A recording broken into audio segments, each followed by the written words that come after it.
आज सारे दिन में बहुत सारे टीजर्स आए हैं और उसके अंदर कुछ बहुत इंटरेस्टिंग डायलॉग्स भी हुए हैं और कुछ बहुत ऐसे इंटरेस्टिंग एस्पेक्ट के ऊपर ये फिल्में बन रही हैं जिसके इन एंड अराउंड फिल्में बनी भी हैं लेकिन आप फिर भी देखना चाहोगे। तो काफी इंटरेस्टिंग चीजें हुई हैं, तो हम बात करेंगे मिर्जापुर के टीजर की। चौहान ने ऐसा क्या गदर मचाया है उसके बारे में बात करेंगे। क्या ये नेक्स्ट गदर जैसी फिल्म बनेगी जो 600-800 करोड़ कर देगी और धुरंधर जैसी स्पीड पकड़ लेगी?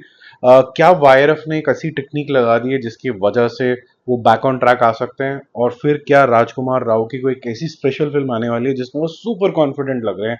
प्रहार और वेलकम टू द जंगल ने एक ऐसा एसेट दबा के रखा हुआ था जो आप सुनोगे राधा देखने से भी पहले आपको मजा ही आ जाएगा, स्वाद ही आ जाएगा।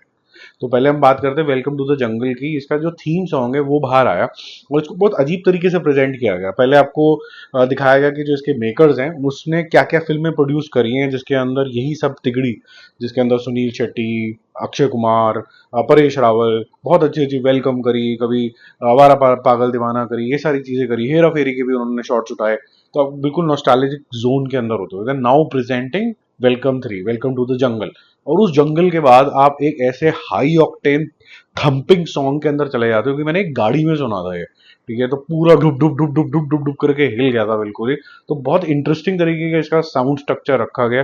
मेरे ख्याल से बहुत पॉपुलर होगा गाना, एटलीस्ट क्लब्स वगैरह के अंदर तो ये परफेक्ट तरीके से ब्लेंड हो जाएगा। तो ये एसेट बहुत अच्छा निकाला है इन्होंने।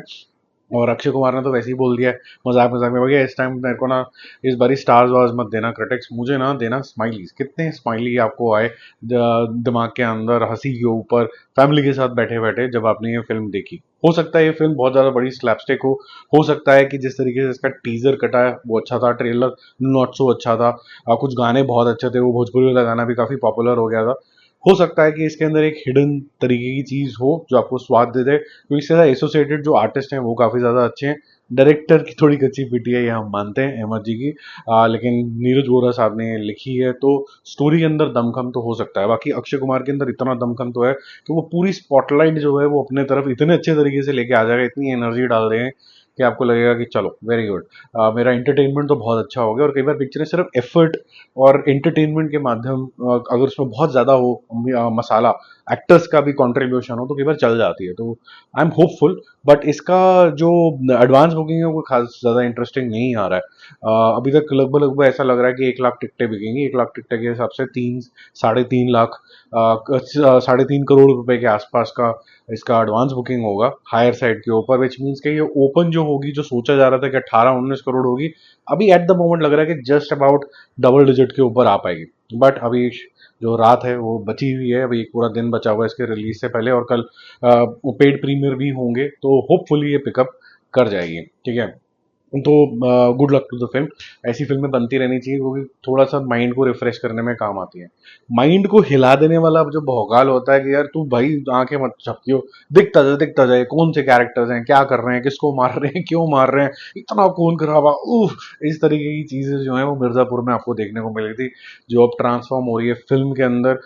गुड्डू भैया ले लीजिए, कालीन ले लीजिए, सब लोग वापस आ रहे हैं। मुन्ना भैया को जो लोग देखना चाहते थे इतना सिग्निफिकेंट तरीके से वो वापस आ रहा है। और ये मूवी की जो टाइमलाइन है वो मेरे ख्याल से 2018 में उन्होंने खुद ही स्टैब्लिश कर दी है, लेकिन इसकी मेरे ख्याल से स्टोरी काफी चेंज हो गई है इसकी, क्योंकि बहुत से ऐसे कैरेक्टर्स है जो ऐड हो गए हैं, जैसे कि गुड्डू भैया के जो ब्रदर हैं वो बन गए हैं सचिव जी, तो वो जितेंद्र वो बन गए हैं, लेकिन वो ज्यादा सूट नहीं करा अभी, और चाहे एक ही फ्लैश ऑफ द सीन था ताकि ज्यादा आपका दिमाग भी गड़बड़ाए ना, कि सारी डिबेट उस पर चली जाए। फोकस रहा कि मुन्ना भैया का डायलॉग जो सीटी मारते हुए टाइप आता है और उसके बाद वो शैतानी करते हुए तो बाज नहीं आता, तो उसके डायलॉग्स भी इसी तरीके से रखे हैं। जिस तरीके से गुड्डू जो है वो उसके अंदर एक अलग तरीके का पागलपन है, तो उसके कुछ जो गन शॉट्स हैं तो वो काफी ज्यादा इंप्रेसिव तरीके से लगे हुए हैं। और कालीन जो है वो ज्ञानी बाबा करके जो डायलॉग मार देता है, उसके पीछे जो खूंखारपन भी होता है शांति के अंदर, वो भी आपको पंकज त्रिपाठी का काफी ज्यादा अच्छा लगता है।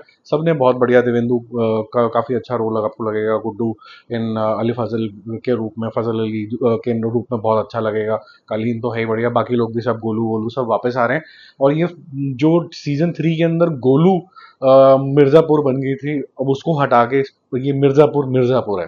ठीक है। तो ये सुपरमैन है, ये सुपर गर्ल नहीं है किसी भी एंगल से, जो लोगों को मेरे ख्याल से पसंद आना चाहिए।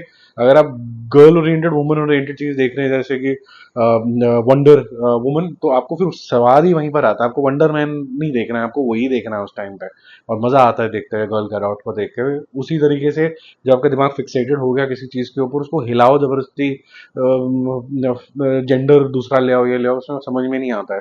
ठीक है। उसके बाद हम चलते हैं द मेकिंग ऑफ अल्फा के ऊपर। मेकिंग ऑफ अल्फा के अंदर मुझे जो इंटरेस्टिंग एस्पेक्ट ये लगा कि ऐसी क्या डेफिशिएंसी रही है अभी तक जिसको एड्रेस करना है। ठीक है। क्या एक्टर्स ने अपना फुल नहीं दिया जब वो फिल्म बना रहे थे? क्या इसके अंदर पाकिस्तान वाला एंगल आ जाएगा कि नहीं आ जाएगा? क्या इतनी फ्रेजाइल लग रही है आलिया भट्ट के, वो उसने एक्शन जो है वो ऐसे ही बस ग्रीन स्क्रीन के आगे कर दिए हैं? या बॉबी देओल जो है वो इतना खूंखार नहीं हो पाएगा, ये लोग उसको कैसे निपटेंगे? या शर्वरी ज्यादा बढ़िया लग रही है आलिया से? ये जो एफर्ट और ये जो कॉम्प्लिकेशन इन्होंने क्रिएट करी काफी सारे ट्रोलर्स ने, कि कुछ नहीं हो रहा है, ये तो बकवास फिल्म है, ये तो शायद कोई एक मोबाइल पकड़ा होगा किसी ने करके दे दिया।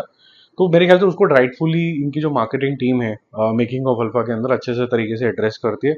आलिया का एफर्ट दिखता है मेरे को, शर्वरी काफी ज्यादा इंप्रेसिव लगी, और मैंने पहले भी बोला था कि इन दोनों को एक्चुअली स्वैप करना चाहिए था, लीड लेनी थी शर्वरी ने, और एक स्मार्ट इंटेलिजेंट ऑफिसर होता आलिया के रूप के अंदर जो उसको असिस्ट करता, more of brain than fist power, और ज्यादा मजा आता है। लेकिन बैंकेबल जो स्टार है इस टाइम पे वो आलिया है, और क्योंकि वो बैंकेबल है, और क्योंकि जो उसकी मदर है, और जो उसको आजकल ट्रोलिंग मिल रही है, उन्होंने कभी पास में जो भी बोला उसके चक्कर में पड़ गए, ऐसे रणबीर कपूर के ऊपर भी पड़ गए। आप कुछ भी बना दो तो उसको ट्रोलिंग मिलती ही मिलती है। जिसको ट्रोलिंग नहीं मिलती है आजकल, दोल्स को नहीं मिलती, और राइटफुली नहीं मिलती है, कि उन्होंने जेन्युइनली अच्छी मेहनत करके वापस अपना नाम कमाया है। तो Bobby Deol is appreciated again in the film. उसको जो से उसने अपनी बॉडी को मेंटेन करके रखा हुआ है। एक स्पेसिफिकली सीन आता है इसके अंदर मेकिंग ऑफ अल्फा के अंदर, जहां पर वो खूंखार शक्ल बना के आलिया से लड़ रहा है, और आलिया उसको पुश करके किसी चीज से बैक से वो टकराता है, तो शॉट को कट करना पड़ता है क्योंकि बॉबी लूजेस द बैलेंस। तो उस तरीके का है। लेकिन मैं ये नहीं नोटिस कर रहा था कि बॉबी या आलिया में कौन ज्यादा स्ट्रांग है, आलिया ने अच्छी ट्रेनिंग करी कि नहीं करी। मैं ये देख रहा था कि बॉबी देओल की इंटेंसिटी कितनी सही है, कि वो पूरा खूंखार विलन बना हुआ है, और जैसे ही कट बोला वो एकदम सॉफ्टी सा बॉय बन गया, अरे लगी तो नहीं, ये वो इस तरीके के जोन में चला गया। तो बहुत ही अच्छा लगा कि जब रियल और रील के अंदर बिल्कुल डिफरेंशिएशन आपको यहाँ पर नजर आया था। ऐसी आलिया का भी एक शॉट है कि किसी को एक पीछे से पड़ गया, तो फिर शी इज कंसर्न कि पीछे वाले को लगी तो नहीं। ऐसे ही शर्वरी जो एनर्जी चाहिए होती है, जिस तरीके का कैरेक्टर इंट्रोडक्शन हुआ, फैंटास्टिक एनर्जी, स्टैंड वैंस भी काफी ज्यादा अच्छा। अब इसको ढंग से एग्जीक्यूट कर दें तो ये मेकिंग ऑफ अल्फा को कुछ फायदा है। अगर नहीं कर पाए, क्योंकि पर्दे पे मेन बात निकल के आनी है, तो फिर शायद इस मार्केटिंग का कोई फायदा नहीं हो पाएगा। बट एफर्ट की अगर मैं बात करूं कि आपके पास there is a problem, there is a reason why people are hating you और trolling you, and you are trying to address, I think it is a right campaign. ये मैंने नोटिस किया। उसके बाद चलते हैं राजकुमार राव के ऊपर। राजकुमार राव का मैंने आपको देखा होगा पहले, टोस्टर टोस्टर जो आया था, पथेटे की फिल्म थी, वो सेम ही पैटर्न में स्त्री जैसे रोल कर करके हमें पकाता चला जा रहा था। लेकिन हमें ये भी पता है कि यही वही राजकुमार है जिसके अंदर बहुत ज्यादा पोटेंशियल भी है। ठीक है। हमें ये भी पता है कि ये बॉय नेक्स्ट डोर वाले रोल अच्छे कर लेता है, ये हीरो चाहे राज नाम रखा हुआ, लेकिन ये राज वो शाहरुख खान वाला नहीं बन सकता है। तो इसकी जो स्ट्रेंथ है उसके ऊपर खेले। तो इसने सोच लिया कि मैं बहुत सारे वो करूंगा, बायोपिक करूंगा, कभी मैं सौरव गांगुली का बायोपिक करूंगा, कभी मैं उससे पहले ओमरेटा वगैरह की फिल्म आई थी वो करूंगा, श्रीकांत आई थी। अब यहाँ पर एक लॉयर हैं जिन्होंने केस लड़ा था का साहब का, कि उसको पनिशमेंट मिलनी ही चाहिए, और क्यों उसको पनिशमेंट मिलनी चाहिए, उसका क्या रैशनल है, और वो इंडिया, और उसको कैसे एक्सप्लेन किया गया इस टीजर के अंदर, वो बहुत ही शानदार है। डायलॉग बहुत ज्यादा शानदार है, लुक बहुत अच्छी दी गई है, और प्रहार नाम का ये जो टीजर आया फैंटास्टिक आया, मुझे बहुत पसंद आया है। और जिस तरीके की डायलॉग डिलीवरी है, और जो रैशनल दिया गया है, कि बहुत से लोगों के दिमाग में डाउट आता है ना कि यार इतना क्या था, सारे वीडियो है, सरेआम बंदा मार रहा है, तुम क्यों नहीं दे रहे हो उसको सजा? ये जो ट्रायल है, ये इंटरेस्टिंग ट्रायल होगा, क्योंकि आपने सब चीजें विटनेस कर ली। कि जैसे अभी कंगना रनौत की भी फिल्म आई थी, तो मेडिकल फर्टर्निटी कैसे आगे आई, या पुलिस कैसे आगे आई, या फिर जो होटल का प्रशासन था उसने अपने जो गेस्ट थे उसको कैसे करा। इंटेलिजेंस के ऊपर भी फिल्में बन गई होंगी, पॉलिटिक्स के ऊपर भी बन गई होंगी, कि क्या फेलियर रहा, क्या सक्सेस रहा। उसके बाद हमने घर में घुस के कैसे मारा, वो थोड़ा बहुत आप धुरंधर में देख चुके हो। बस मिस एट्रीब्यूशन ये था कि वो हुआ कांग्रेस के टाइम पे था, दिखा दिया कि भाई बीजेपी ने कराया, और वो थोड़ा मिस एट्रीब्यूशन था, लेकिन किया तो इंडिया ने, चलो हम तुम्हें तो इंडिया से मतलब है। ठीक है। तो ये जो सारी चीजें हैं, इसके अलावा एक और चीज हुई थी, कोर्ट रूम ड्रामा। अब ये कोर्ट रूम के अंदर ये जो ड्रामा हम उसको जॉनर की तरह देखते हैं, लेकिन कोर्ट की जो दलीलें थी, जिसमें ट्रायल था, वो काफी इंटेंस था। उसके अंदर आपको लॉजिकल चीजें फेंकनी थी, ठीक है। और इसको जिंदा भी इसलिए पकड़ना था क्योंकि ये एक विटनेस है, ठीक है। और विटनेस से हम क्या क्या चीजें निकाल सकते हैं, तो ये सब कुछ देखने को मिलेगा प्रहार के अंदर। तो बहुत कॉन्वर्सेशनल होगी, ये बहुत बड़ी कोई हिट नहीं हो जाएगी कि मतलब ऐसा हो गया धरती फट गई आसमान गिर गया, लेकिन ये एक सिग्निफिकेंट मूवी होगी, अपनी टॉपिक के लिए अप्रिशिएट होगी, देखा था अवार्ड भी जीतेगी, परफॉर्मेंसेस बहुत ज़्यादा शानदार होंगी, एंड दैट्स अबाउट इट। और आपको एक अच्छी एजुकेशन शायद मिल जाएगी if the movie is honest to the main subject, कि उस टाइम हुआ क्या था, और पब्लिक का जो ओपिनियन है जो थोड़ा है कि इतना लेट क्यों कर दिया, इतना पैसा क्यों बहा दिया इस आदमी के ऊपर, पहले ही टांग देना चाहिए था। तो वो सारी चीज़ें भी आपको यहाँ पर एड्रेस होती हुई नजर आएंगी। एक बहुत इंटरेस्टिंग चीज़ हुई है, और चौहान का टीजर आया है, और काफ़ी टाइम बाद मुझे ट्रू सिंघम जो होता है ना, वो अवतार दिखा, ठीक है। अजय देवगन बोलता है 75 साल के बाद जवाब देने आ रहा है। कौन आ रहा है? पठानों से कह देना कि चौहान आ रहा है। अब ये पठान भी पिक्चर आ चुकी है, अब ये चौहान भी पिक्चर आ चुकी है, और आपको पता है कि 36 का ही रहता है अजय देवगन का, और साथ साथ में वाईआरएफ का। बट अगर रियल लाइफ में देखा जाए तो इनकी वाइफ काजोल और पठान यानी कि शाहरुख खान का काफी ज्यादा अच्छा चलता रहता है। और यहाँ पर एक चीज जो सिग्निफिकेंट नजर आती है कि जो ऐसे बैड एलिमेंट हैं जो नहीं चाहते कि जम्मू कश्मीर जो एरिया है वो इंडिया में अच्छे तरीके से ब्लेंड हो जाए, वहाँ की प्रोग्रेस हो, उसको जवाब देने के लिए फिल्मी रूप के अंदर, ये कोई शायद इतना रियल नहीं दिखाया गया है, फिल्मी रूप के अंदर डायलॉग बाजी से भरा हुआ चौहान आएगा, जिसने तो भैया घूसे घूसे मार देने, बंदूक बंदूक भी उसने साइड कर दी है, जैसा आपने टीजर में भी देखा होगा। मजा ही आ गया देख के, मतलब मास मसाला विद थोड़ा सा रियल एलिमेंट, बिल्कुल फ्लेवर आ गया आपको धुरंधर वाला। अब इसके अंदर प्रॉब्लम क्या है मैं आपको बताता हूँ। जबरदस्त तो हो गया बहुत, चलेगी भी बहुत, ये फाड़ देगी पकड़ के, ये हो सकता है 1000 करोड़ वाली पिक्चर बन जाए, इसमें वो दम है। और मेरे ख्याल से Ajay Devgan is a far better actor than Ranveer Singh, तो वो और ज्यादा इंटेंसिटी इसके अंदर लेके आ जाएगा। रणवीर सिंह भी बहुत बढ़िया एक्टर है, उसका जो वो एक शॉट आया था जब वो अपनी बहन को देख के डर जाता है धुरंधर के अंदर, उसको it's a very difficult shot to do, but Ajay Devgan तो अजय देवगन है।